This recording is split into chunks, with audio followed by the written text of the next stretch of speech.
Nossa Senhora das Graças abençoe você, minha irmã e meu irmão. Hoje é sexta-feira, mais um dia. E aqui agradecemos por mais este dia, pela oportunidade da vida, pela oportunidade de poder vivenciar mais um dia com as bênçãos de Nossa Senhora das Graças sobre todos nós. Nossa Senhora das Graças, da medalha milagrosa, abençoai esta sexta-feira. Derramai sobre a vida desse meu irmão, desta minha irmã, a vossa graça, a vossa bênção.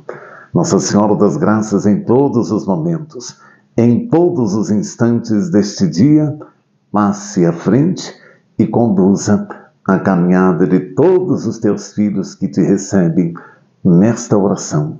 Ó Mãe querida, Nossa Senhora das Graças. Amém. Amém.